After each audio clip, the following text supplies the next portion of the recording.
Yo, the next character that is coming out is honestly not the character I expected, and I am genuinely so hyped for this art. Okay, so the most recent general pool release, Bakugo, Heavy Armor Bakugo, is very, very hype, but at the same time, when we got him in game, tried him out, his kit, I'm not gonna lie to you, it was kind of booty cheeks. It's not my favorite kit, so you're actually perfectly okay skipping on this general pool Bakugo if you have not already done so. But the next general pool character that's coming out, like, dude, the art is so good. I haven't even looked at the kit yet, so the kit may be good, may be bad. I'll let you guys know here in a minute when we go over it, but let me tell you, this character, the new All For One, looks absolutely freaking amazing art-wise. Anyways, so we are going to be getting a TV anime 7th season climax login bonus first and second round. Right now, we only have the information on the first round, and this will be from 9:13 up until 9:24.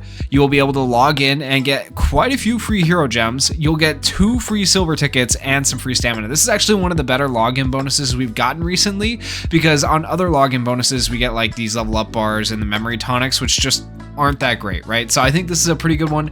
You guys are going to want to make sure you're logging in for those dates to be able to get the free hero gems and especially the free tickets. Like, that's just, it's nice. It's very, very nice in my opinion.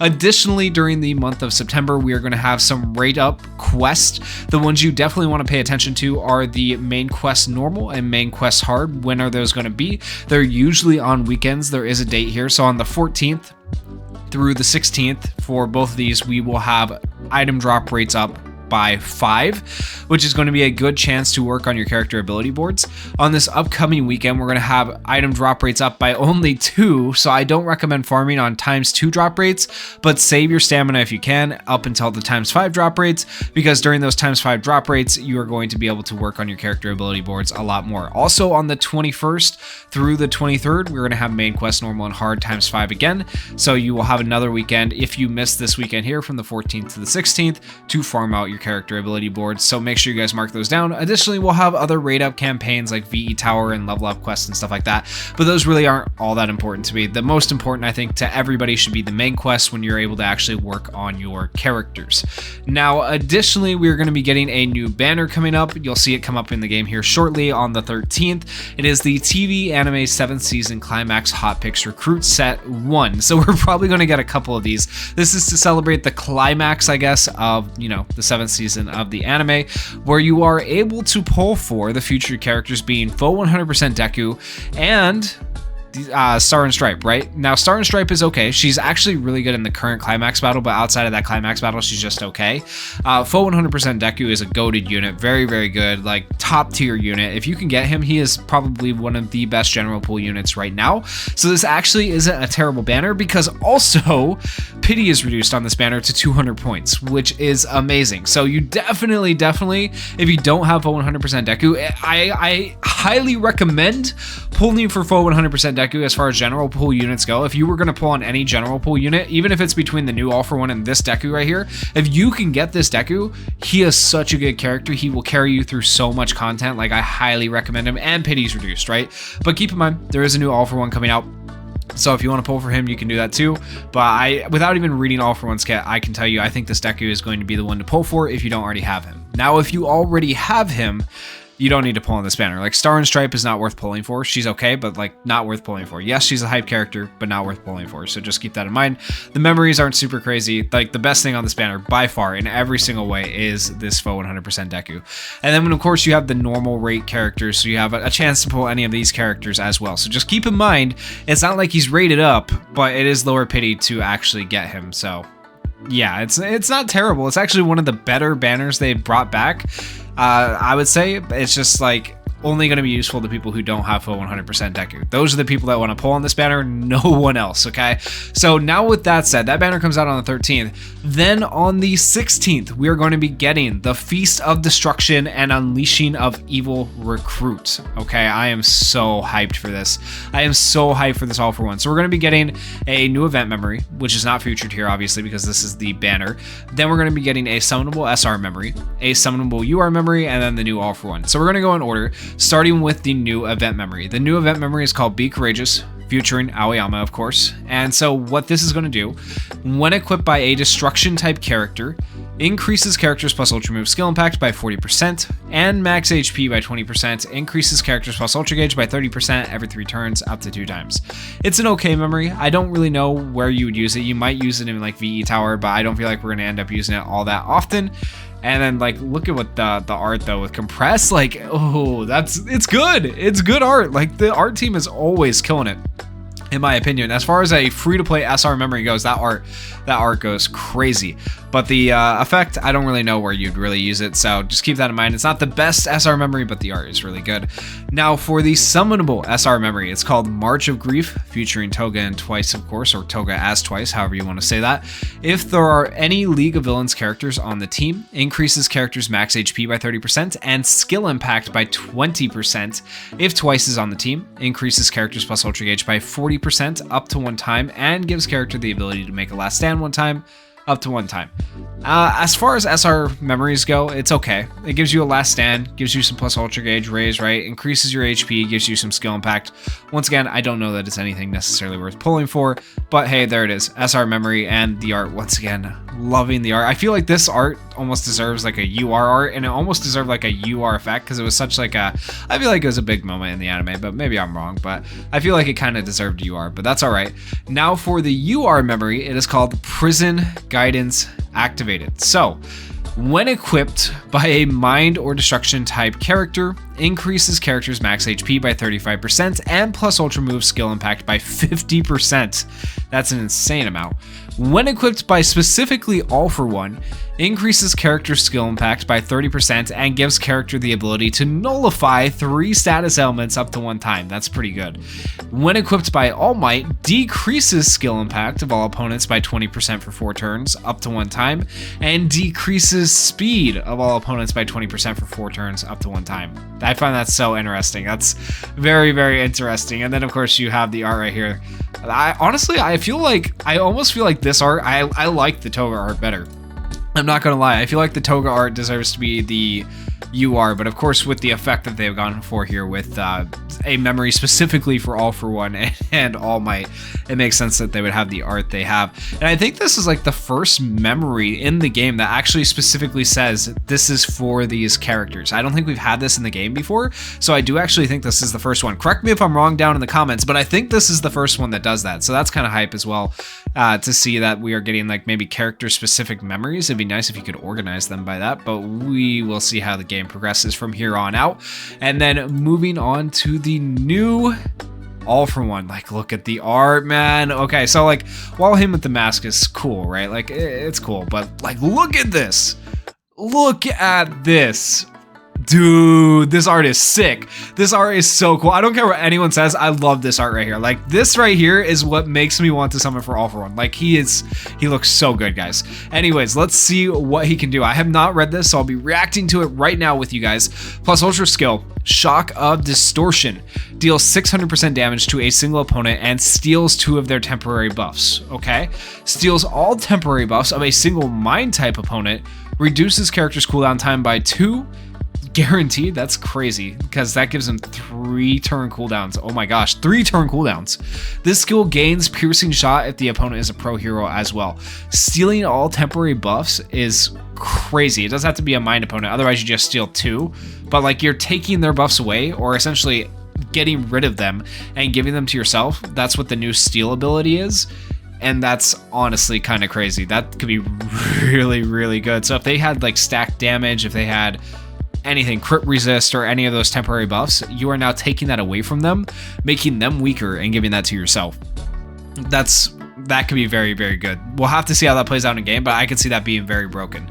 Action skill 1, Perpetual Black Claws. Deals 300% damage to all opponents and All for One that can attack all. We love it. Decreases action skill impact of all mind type opponents by 30% for 3 turns and decreases their defense by 20% for 3 turns. That's a pretty big damage or defense reduction. I wish it wasn't just against mind type opponents, but that's okay. Restores character's HP by 10% relative to the damage dealt for 3 turns. That's honestly not bad. That's honestly pretty good. Action skill 2, Slashing Wave deals 400% damage to a single opponent, increases characters plus Ultra Gauge by 35% if the opponent is a Mind type character. Okay, so it seems like he's being designed for a specific purpose here. We'll have to see, maybe that's for the VE tower that's coming up or something. Makes character ecstatic for 3 turns. This skill gains Piercing Shot if the opponent is a Mind type character. So I'm wondering why they're leaning so heavily into destroying Mind type characters. Okay. Anyways, moving on. Auto skill 1, Quirk Theft. Every 3 turns, increases characters' max HP by 15% up to 3 times, and regenerates characters' HP by 15% for 2 turns up to 3 times. Every 3 turns, ignores target and steals 2 temporary buffs of a random single opponent. This does not affect guest. When character's HP is below 30%, steals 2 temporary buffs from all opponents up to 1 time. Okay, not bad. Auto skill 2.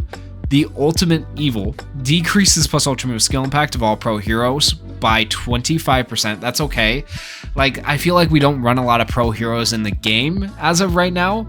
So like, it's not great for like PvP purposes, but it's okay. Increases characters plus ultra gauge by 50% when one ally gets knocked out. Like, that's okay. Increases characters max HP by 20% and gives character composure for 10 turns up to 1 time. That could be good. Okay. If I remember right, don't quote me on this, but I'm pretty sure composure is like the more HP you have, the more damage you do, right? So he will be doing more damage for 10 turns if he keeps his HP up, basically. So that's not bad at all. That's actually pretty good. So in terms of his kit, honestly, how do I feel about it? I feel like he's going to be decent. I feel like he'll obviously destroy Mind type characters. But outside of destroying Mind type characters, I don't know if he's going to be anything too special. Okay, so 3 turn cooldowns I think is good because that allows him to slot into most any team, right? Which is solid. He does have an AoE attack here. He has a plus ultra gauge raise right here if he attacks a Mind type opponent specifically though. But he does give himself ecstatic. So he's giving himself plus ultra gauge. He has AoEs. He has piercing shot on his plus ultra, regardless of the fact that, you know, regardless of him targeting Mind, he does all this stuff regardless, okay? He also has 3 turn cooldowns. So ignoring the Mind type stuff, he still looks decent. He still looks decent because he can remove buffs and stuff like that. I think the Mind type stuff, like targeting Mind opponents, is just like kind of the cherry on top. Like if you happen to be going against a Mind type opponent, you additionally get these extra effects. But even without having these extra effects right here, like this still isn't a terrible action skill, right? Deals 300% damage to all opponents, that's an AoE, and restores characters' HP by 10% relative to the damage dealt for 3 turns. Even if we didn't have this middle line right here that has the Mind type opponents part, this would still be a decent action skill, literally just because it's a 3 turn cooldown. It heals and it's an AoE, right? Like that's still a decent skill. So I feel like as far as general pool units go, there's no chance that he is worse than the heavy armor Bakugo, because that guy was just the worst release I have seen in a hot minute. Unless they change something in his kit, like do a micro patch or something, then I would forgive them. But like it's so bad. I really don't like it. Like if you don't hit somebody who is hiding turn 1 with your action skills as Bakugo, you're never able to like go after them again unless you kill another opponent with Bakugo. Then that gives you the ability to search. But killing anybody with Bakugo is hard because he does like no damage against anyone unless they're hiding. So it's like, I don't know. I could rant for forever about how much I don't like that Bakugo. But anyways, I do think All For One is going to be decent. I don't think he's going to be a must pull. I will say that right now. He's definitely not going to be a must pull. But I think he's going to be a very good character if you lack decent general pool units. I think he's a very decent general pool unit. He can be slotted into most teams if you lack characters because of his low cooldowns. And he also has that ability to remove buffs from enemies and give them to himself, which could honestly, that might be like meta defining. I don't know if it'll be meta defining on this character, but like it could be very good. It could be a lot better than I'm giving it credit for. So maybe he'll become a must pull. But I would say right now, like probably not. I'll test him out for you guys and I'll let you know. But let me know your guys' thoughts down in the comments on this new steel skill and on this new All For One. And let's take a look at his plus ultra animation. So this plus ultra is provided courtesy of Hydros Impact along with all the other information from the My Hero database. So if you guys haven't checked out the database or his YouTube yet, go check that out. The database is linked in the description below. With that said, let's see how All For One's plus ultra animation is looking. Yo, dude, it's so good. Why isn't it nighttime though? It's kind of weird, but it's so good. Oh my gosh. Yo, dude. Oh, it's so, what the hell? Dude, they cooked. They absolutely cooked. Oh my gosh, they cooked so hard with this character. They cooked so hard. I don't think I've ever seen the art team cook so hard. The art team is always killing it. The art team is, you know what, like, that is sick. That is so sick. Dude, I love that. I love that right there. That was... Oh my gosh, dude. The art team cooked. Well, that is it for me, guys. If you enjoyed the video, please consider going down there, hitting that like button, hitting that subscribe button, and thank you guys so much for watching. Peace.